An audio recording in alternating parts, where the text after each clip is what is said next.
Bienvenue à toutes et à tous. J'espère que vous allez bien. Que Dieu vous bénisse dans le précieux nom de Jésus-Christ. Joël Nadon qui parle. Lorsque l'on demande à Dieu de nous donner des révélations concernant sa parole, les trésors qu'il nous fait découvrir sont stupéfiants. L'un de ces trésors est de réaliser que Jésus est venu sur terre pour nous faire une demande en mariage. Comme vous le savez peut-être, Jésus est l'époux et l'Église est l'épouse, si vous avez mis votre foi en lui en tant que Seigneur et Sauveur.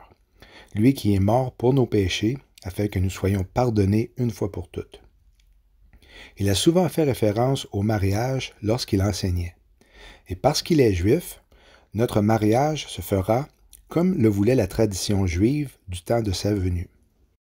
Voici, selon les Écritures, Jésus en tant qu'époux. Celui à qui appartient l'épouse, c'est l'époux. Mais l'ami, faisant référence à Jean-Baptiste, de l'époux, qui se tient là et qui l'entend, éprouve une grande joie à cause de la voix de l'époux. Aussi, cette joie, qui est la mienne, est parfaite. Voici maintenant l'Église en tant qu'épouse de Jésus-Christ. Car jamais personne n'a haï sa propre chair, mais il la nourrit et en prend soin, comme Christ le fait pour l'Église, parce que nous sommes membres de son corps. C'est pourquoi l'homme quittera son père et sa mère et s'attachera à sa femme, et les deux deviendront une seule chair. Ce mystère est grand. Je dis cela par rapport à Christ et à l'Église. L'apôtre Paul, lui, nous instruit que nous sommes fiancés à Christ. Car je suis jaloux de vous d'une jalousie de Dieu, parce que je vous ai fiancés à un seul époux, pour vous présenter à Christ comme une vierge pure. Le mariage et ses cérémonies sont importants pour Jésus. Son premier miracle mentionné dans la Bible est survenu lors d'un mariage, lorsqu'il a changé l'eau en vin. Or, le troisième jour, il y eut des noces à Cana en Galilée. La mère de Jésus était là. Jésus fut aussi invité aux noces avec ses disciples. Comme le vin venait à manquer, la mère de Jésus lui dit, « Ils n'ont plus de vin. » Verset 11. Tel fut à Cana en Galilée le premier des signes miraculeux que fit Jésus. Il manifesta sa gloire et ses disciples crurent en lui. Un mariage, selon la tradition juive du temps de Jésus, se déroulait en plusieurs étapes. La première était que le père envoyait son fils à la demeure d'une femme d'un autre père pour voir si elle était intéressée à se fiancer. Si la femme acceptait, elle le disait à son père et il ouvrait la porte et les faisait entrer. Si les deux parties mangeaient le pain et buvaient de la coupe, cela représentait les fiançailles. Un prix était fixé pour la femme et c'est le père du fils qui décidait du prix à payer. 1 Corinthiens 6,20 Car vous avez été rachetés à un grand prix, et ce prix a été la crucifixion de Jésus. L'étape suivant la tradition de mariage juif est que l'homme allait à la demeure de la femme et il buvait une coupe de vin, et de cette manière, il était fiancé légalement et le contrat scellé. Alors, l'homme concluait le tout en disant « Tu m'es maintenant consacré par les lois de Moïse, et je ne boirai plus de cette coupe jusqu'à ce que je la boive avec toi dans la maison de mon Père. » Après que les disciples eurent bu la coupe, Jésus prononça des paroles similaires à la tradition du fiancé d'un mariage galiléen antique. Matthieu 26, 29. Je vous le déclare, désormais je ne boirai plus du fruit de la vigne jusqu'au jour où je boirai le vin nouveau avec vous dans le royaume de mon Père. En lui, vous aussi, après avoir entendu la parole de la vérité, l'évangile de votre salut, en lui vous avez cru et vous avez été scellés du Saint-Esprit. Je suis le vrai plant de vigne et mon Père est le vigneron, ou encore le laboureur. Nous sommes les serments, les branches. Les fruits qui sortent de la vigne sont des raisins, et le vin vient des raisins. Éphésiens 5, 18. Ne vous enivrez pas de vin, c'est de la débauche. Soyez au contraire remplis de l'Esprit. Mais le fruit de l'Esprit est la charité, la joie, la paix, la patience, la bonté, l'amour du bien, la fidélité, la douceur, la tempérance. Les premiers fruits de la vigne est le vin nouveau. L'étape suivante était que le fiancé retournait à la maison de son père et préparait une chambre pour lui et sa fiancée. Il y a plusieurs demeures dans la maison de mon père. Si cela n'était pas, je vous l'aurais dit. Je vais vous préparer une place. Et lorsque je m'en serai allé et que je vous aurai préparé une place, je reviendrai et je vous prendrai avec moi, afin que là où je suis, vous y soyez aussi. » Les gens de cette époque pouvaient comprendre le lien de ce qu'il disait en lien avec la tradition d'un mariage juif. Toujours selon la tradition d'un mariage juif, 1 an plus tard, le fiancé retournait chercher sa fiancée et l'amenait à la maison de son père où il buvait une seconde coupe de vin. Lorsque le temps était arrivé d'aller chercher la fiancée, les amis du fiancé sonnaient de la trompette et appelaient la fiancée à le rejoindre. Cette étape s'appelle Nisuim, pour prendre, un mot qui vient de Nasso, qui signifie élever. À ce moment-là, le marié, avec beaucoup de bruit, de fanfare et de romantisme, ramenait la mariée à la maison et ne comprenait que généralement quelques invités, car le Seigneur lui-même, à un signal donné, à la voix d'un archange et au son de la trompette de Dieu, descendra du ciel et les morts en Christ ressusciteront premièrement. Ensuite, nous les vivants, qui serons restés, nous serons tous ensemble enlevés avec eux sur des nuées à la rencontre du Seigneur dans les airs, et ainsi nous serons toujours avec le Seigneur. Consolez-vous donc les uns les autres par ces paroles. Va, mon peuple, entre dans ta chambre et ferme la porte derrière toi. Cache-toi pour quelques instants jusqu'à ce que la colère soit passée. Car voici, l'Éternel sort de sa demeure pour punir les crimes des habitants de la terre, et la terre mettra le sang à nu. Elle ne couvrira plus les meurtres. Les mariés entraient dans la houpa, récitaient une bénédiction sur le vin, un symbole de joie, et finalisaient leurs vœux. Un autre passage qui fait référence aux traditions de mariage juif dont Jésus a parlé se retrouve dans Luc 5, 34 à 38. Il leur répondit, « Pouvez-vous faire jeûner les amis de l'époux pendant que l'époux est avec eux? Les jours viendront où l'époux leur sera enlevé, alors ils jeûneront en ces jours-là. » La suite aurait dû normalement faire mention de son retour, mais il a plutôt parlé en parabole concernant possiblement l'enlèvement de son épouse et la transformation des corps déchus en corps glorifiés à la période du vin nouveau. Il leur dit aussi une parabole. Personne ne déchire d'un vêtement un morceau pour le mettre à un vieil habit, car il déchire l'habit neuf, et le morceau qu'il en a pris n'est pas assorti au vieux. Et personne ne met du vin nouveau dans les vieilles outres. Autrement, le vin nouveau fait rompre les outres. Il se répand et les outres sont perdues. Mais il faut mettre le vin nouveau dans des outres neuves. L'étape suivante d'un mariage juif était la consommation du mariage d'une durée de 7 jours. Nous pouvons lire dans le livre des Juges que le festin, lors du mariage de Samson, était d'une durée de 7 jours. L'étape qui suivait lors d'une tradition de mariage juif était que l'époux présentait ensuite son épouse à tous ceux et celles qui avaient été invités au mariage, et le souper des mariés avait lieu.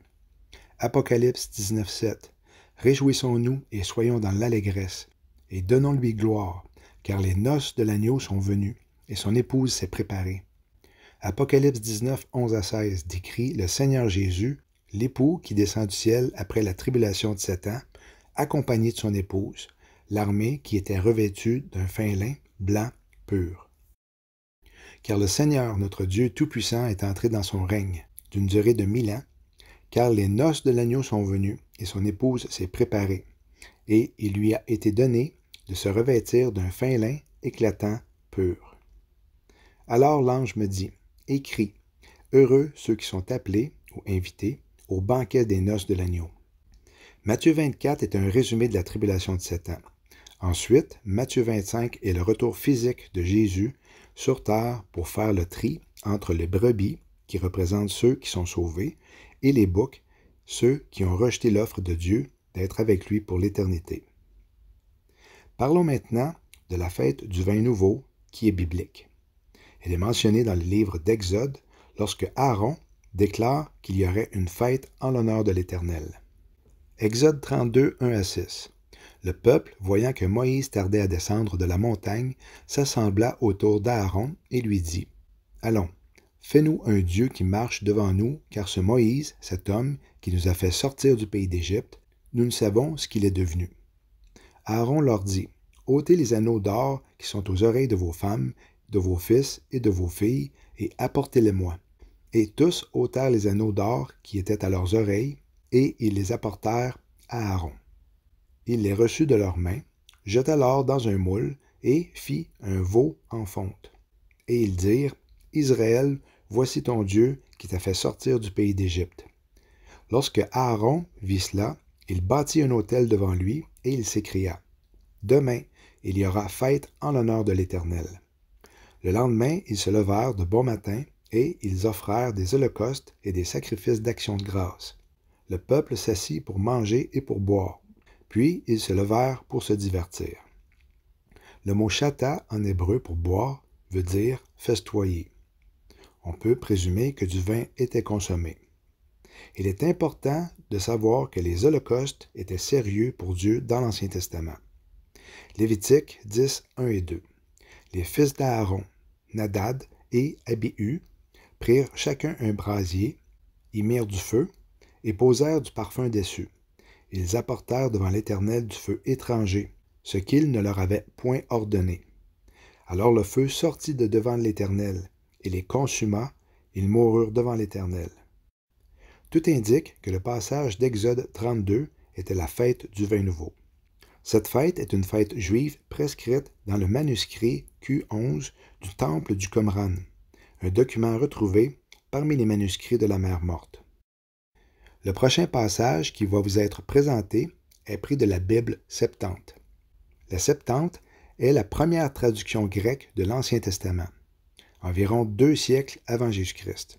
Son nom lui vient d'une tradition selon laquelle 70 rabbins auraient participé à cette tâche.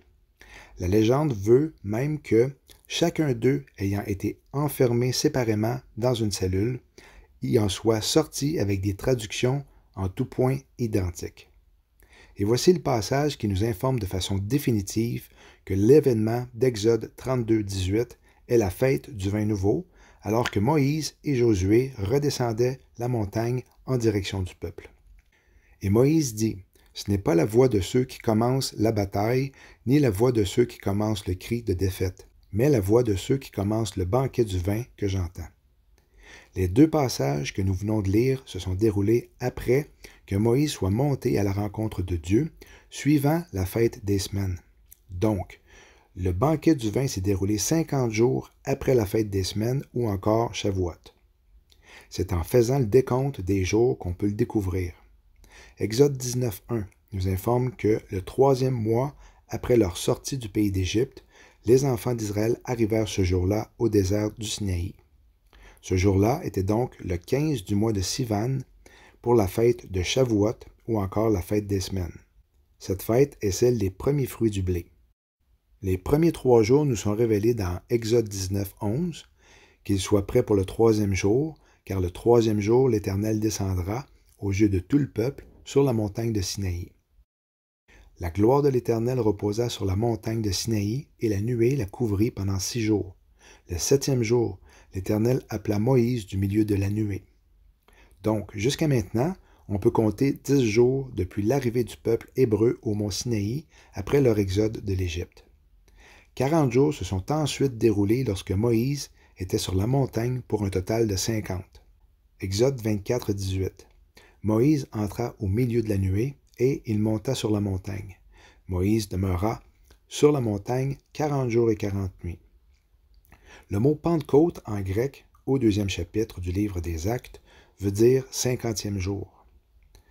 Selon les manuscrits de la Mer Morte, le rouleau du Temple mentionne qu'il y a 3 cycles de 50 jours à partir de la fête de la Pâque pour les prémices des 3 fêtes.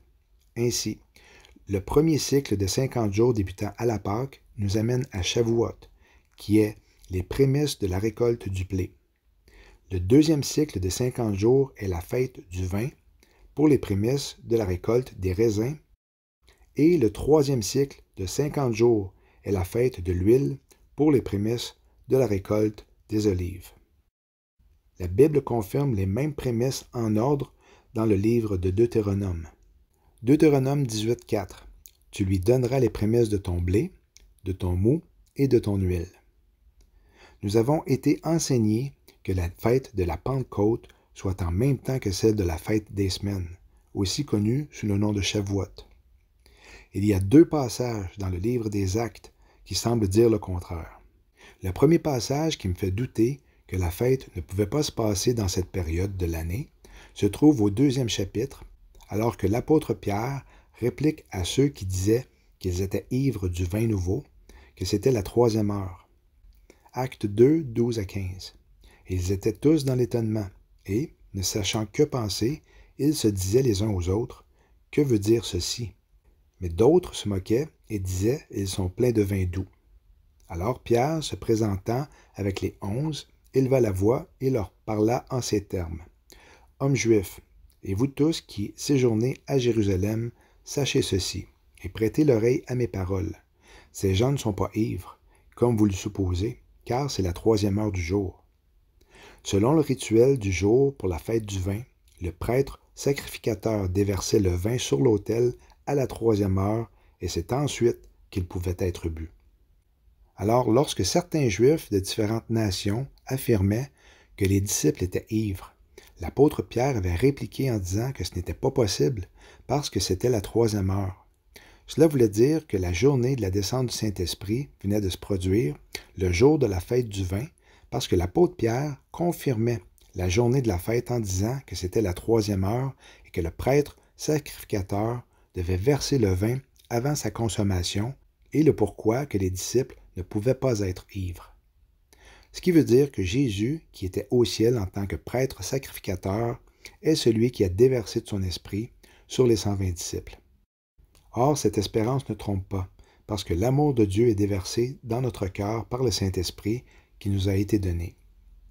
Donc, la première raison qui semble contredire l'enseignement que la Pentecôte serait en même temps que celle de la fête de Shavuot est que c'était le temps des raisins. La fête de Shavuot, qui est aussi appelée la fête des semaines dans la Bible, commémore le don de la Torah au mont Sinaï. Shavuot signifie semaine, car les enfants d'Israël ont reçu les 10 commandements 7 semaines après avoir été libérés d'Égypte. La fête est donc célébrée 7 semaines après la Pâque. Exode 34, 22. Observez aussi la fête des semaines pour fêter les premiers grains de blé mûr de la moisson. Les prémices sont les premiers fruits d'une récolte ou encore les premiers grains mûrs. Les premières prémices de l'année sont celles de la récolte de l'orge au printemps. Vient par la suite celle du blé à la fin du printemps, début été. Lorsque Jésus-Christ est ressuscité des morts au printemps, il accomplissait la fête des prémices de Lévitique 23. Celle qui suit la fête de la Pâque pour l'agneau immolé à la croix et à la fête des pains sans levain pour avoir été dans le tombeau sans levain, sans péché. Christ est ressuscité des morts et il est les prémices de ceux qui sont morts. Les morts qui sont ressuscités étaient ceux qui avaient mis leur foi en Dieu avant la venue de Jésus-Christ. De même, ceux qui auront mis leur foi en lui jusqu'à la récolte du blé, qui est l'Église, ressusciteront des morts et ceux qui seront vivants lors de l'avènement seront tous ensemble enlevés avec eux sur des nuées à la rencontre du Seigneur dans les airs, et ainsi nous serons toujours avec le Seigneur. Consolez-vous donc les uns les autres par ces paroles. Pour que Jésus-Christ soit les prémices de la récolte du blé, il ferait du sens qu'il soit monté au ciel 50 jours après la Pâque, à la fête des semaines, et non 40 jours après la fête de la Pâque, comme on nous l'enseigne. Acte 1, 2 à 5. Jusqu'au jour où il fut enlevé au ciel après avoir donné ses ordres, par le Saint-Esprit, aux apôtres qu'il avait choisis. Après qu'il eut souffert, il leur apparut vivant et leur en donna plusieurs preuves, en se montrant à eux pendant 40 jours, et parlant des choses qui concernent le royaume de Dieu. Et, les ayant assemblés, il leur commanda de ne point s'éloigner de Jérusalem, mais d'y attendre la promesse du Père, laquelle, dit-il, « Vous avez entendu de moi. C'est que Jean a baptisé d'eau, mais que vous serez baptisés du Saint-Esprit dans peu de jours. » Après avoir dit cela, il fut élevé pendant qu'ils le regardaient, et une nuée le déroba à leurs yeux. 40 jours sont mentionnés dans le passage, mais Jésus s'est révélé un autre 10 jours, dont 8 de ceux-là à ses disciples. La deuxième raison pourquoi la fête de la Pentecôte semble contredire l'enseignement traditionnel qu'elle serait en même temps que la fête de Shavuot est que Jésus a commandé aux disciples de ne pas s'éloigner de Jérusalem. Pourquoi est-ce qu'il leur aurait commandé de ne pas s'éloigner de Jérusalem s'ils étaient présents 10 jours avant la fête des semaines selon l'enseignement traditionnel qui dit que Jésus est monté après 40 jours? Si les disciples étaient là 10 jours avant la fête, ils l'étaient pour rester jusqu'à la fête, non? C'est plutôt que les disciples étaient là la journée de la fête, et Jésus leur commanda de ne pas s'éloigner après la fête parce qu'ils seraient baptisés par son esprit 50 jours plus tard, à la fête du vin nouveau. Normalement, à la fin de la fête, plusieurs quittaient la ville, mais Jésus a commandé qu'ils restent. Un important détail est mentionné dans l'Ancien et le Nouveau Testament. C'est que 3000 hommes sont morts lors de la rébellion du peuple hébreu envers Dieu au mont Sinaï, alors que le même nombre ont reçu la vie parce qu'ils avaient mis leur confiance en Jésus-Christ. Les deux événements sont survenus le 50e jour suivant la fête des semaines. Ceux qui avaient participé à la fabrication du veau d'or ont été tués. Exode 32, 19. Et, comme il approchait du camp, il vit le veau et les danses. La colère de Moïse s'enflamma. Il jeta de ses mains les tables, qui représentent le contrat de mariage, et les brisa au pied de la montagne. Moïse et Josué sont une représentation du Père et du Fils qui frappaient à la porte avec en main le contrat de mariage. Comme mentionné au début de la présentation, si la fille acceptait la proposition, les deux buvaient du vin. Cet acte de la part de Moïse représentait le contrat de mariage, la ketouba, qui avait été brisé devant le peuple en guise de son refus d'accepter la demande en mariage. Exode 32, 20. Il saisit le veau que le peuple avait fabriqué, le jeta au feu et le réduisit en poussière qu'il éparpilla à la surface de l'eau. Puis il fit boire cette eau aux Israélites pour voir qui avait été rebelle à Dieu en faisant un veau d'or. Nombre 5 nous dit comment le test pour l'adultère était performé pour savoir qui avait été rebelle face à Dieu. L'Éternel parla à Moïse et dit: « Parle aux enfants d'Israël, et tu leur diras. Si une femme se détourne de son mari et lui devint infidèle, si un autre a commerce avec elle et que la chose soit cachée aux yeux de son mari, si elle s'est souillée en secret, sans qu'il y ait de témoins contre elle, et sans qu'elle ait été prise sur le fait, et si le mari est saisi d'un esprit de jalousie et a des soupçons sur sa femme qui s'est souillée, ou bien s'il est saisi d'un esprit de jalousie et a des soupçons sur sa femme qui ne s'est point souillée, cet homme amènera sa femme au sacrificateur et apportera en offrande pour elle un 10e d'épha de farine d'orge. Il n'y répandra point d'huile, il n'y mettra point d'encens, car c'est une offrande de jalousie, une offrande de souvenir qui rappelle une iniquité. Le sacrificateur le fera approcher et le fera tenir debout devant l'Éternel. Le sacrificateur prendra de l'eau sainte dans un vase de terre. Il prendra de la poussière, qui est le mot aphar en hébreu pour cendre, sur le sol du tabernacle, et le mettra dans l'eau. Le sacrificateur fera tenir la femme debout devant l'Éternel, et il découvrira la tête de la femme, et lui posera sur les mains l'offrande de souvenir, l'offrande de jalousie. Le sacrificateur aura dans sa main les eaux amères qui apportèrent la malédiction. Le sacrificateur fera jurer la femme et lui dira: « Si aucun homme n'a couché avec toi, et si, étant sous la puissance de ton mari, tu ne t'en es point détourné pour te souiller, ces eaux amères qui apportent la malédiction ne te seront point funestes. Mais si, étant sous la puissance de ton mari, si tu t'en es détourné et que tu te sois souillé, et si un autre homme que ton mari a couché avec toi, et le sacrificateur fera jurer la femme avec un serment d'imprécation, et lui dira: que l'Éternel te livre à la malédiction et à l'exécration au milieu de ton peuple, en faisant dessécher ta cuisse et enfler ton ventre, et que ces eaux qui apportent la malédiction entrent dans tes entrailles pour te faire enfler le ventre et dessécher la cuisse. Et la femme dira: Amen, Amen. Le veau d'or avait donc été brûlé.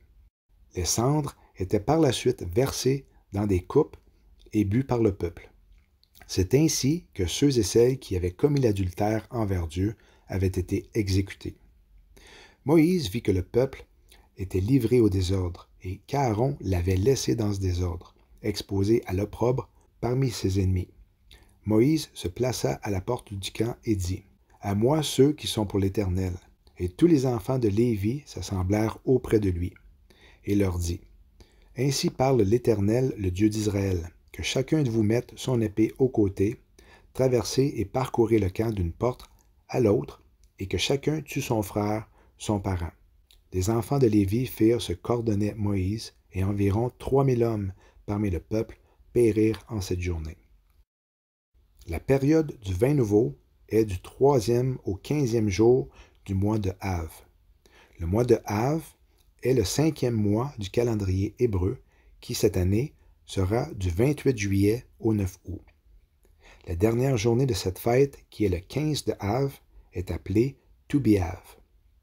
Il est mentionné dans le livre des Juges que la concubine d'un Lévite est décédée des suites d'un viol par des jeunes Benjaminettes. Une guerre tribale s'ensuit, suivie de l'ostracisation des Benjaminettes du reste d'Israël. Cependant, afin d'éviter la disparition d'une tribu israélite, les anciens de l'Assemblée leur suggèrent de se rendre à une fête à Yahweh, célébrée annuellement à Silo. Des jeunes femmes qui espéraient se marier étaient enlevées à cette fête. Juges 21, 17 à 19.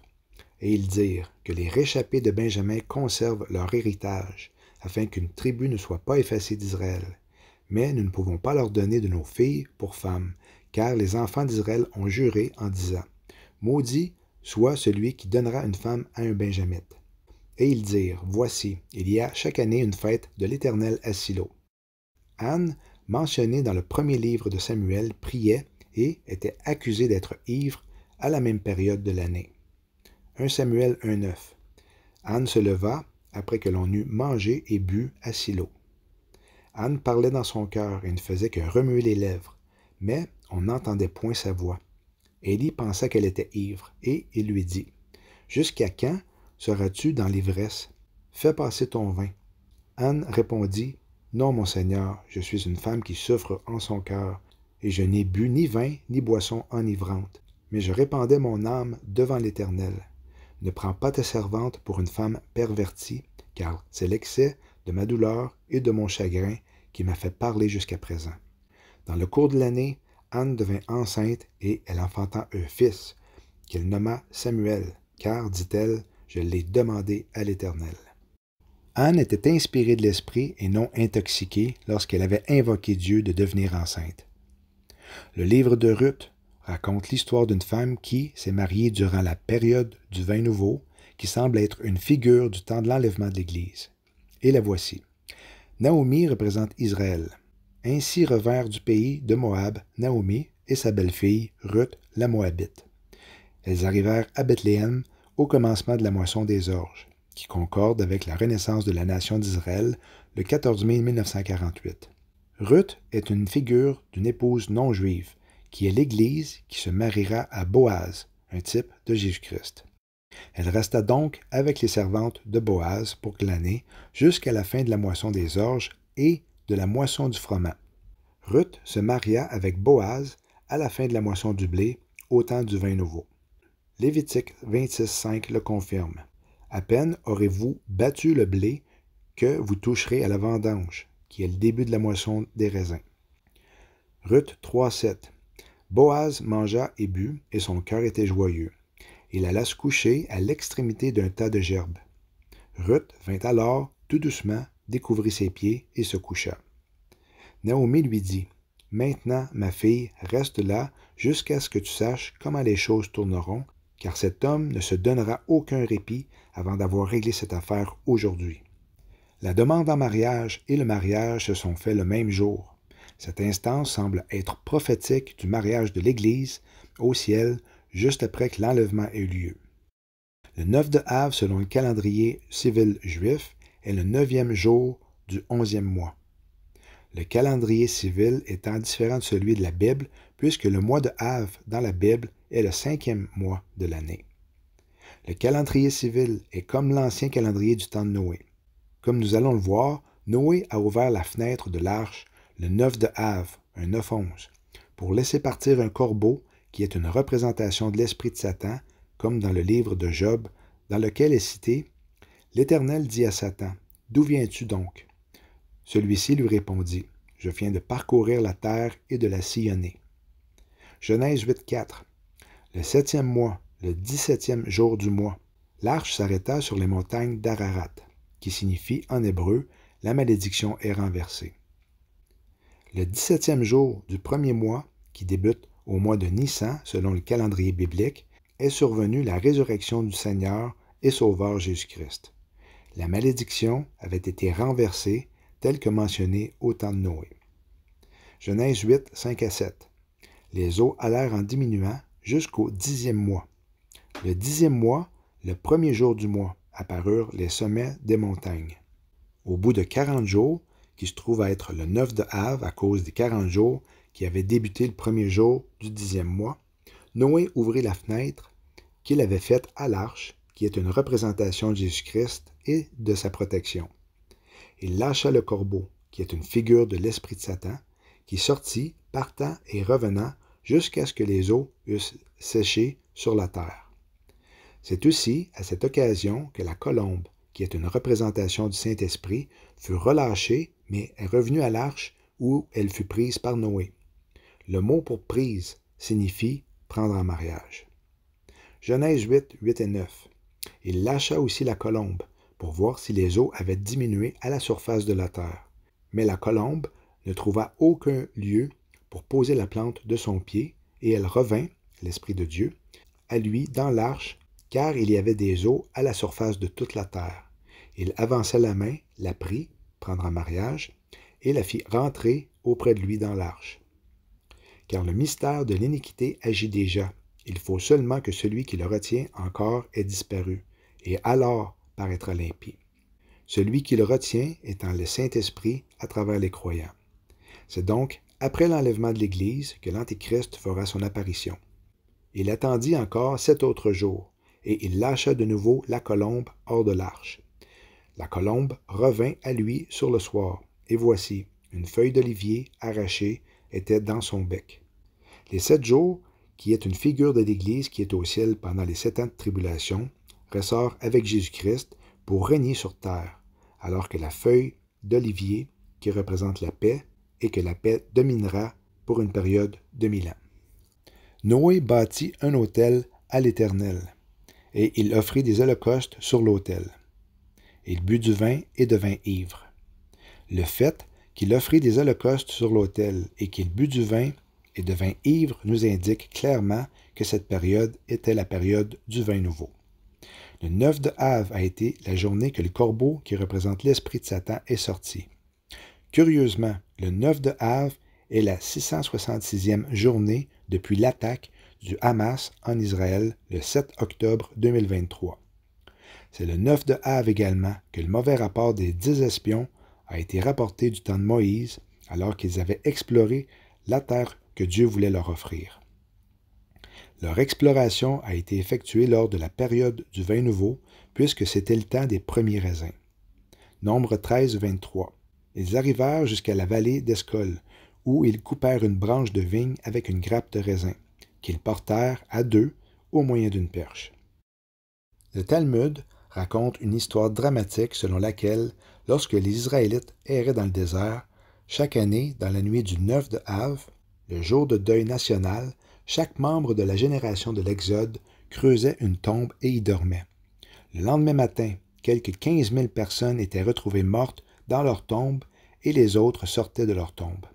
Selon la tradition, ce rituel déchirant se répéta chaque année pendant 40 ans, jusqu'à ce que les 600 000 Israélites qui avaient quitté l'Égypte, ceux qui doutaient de pouvoir atteindre la terre promise, meurent.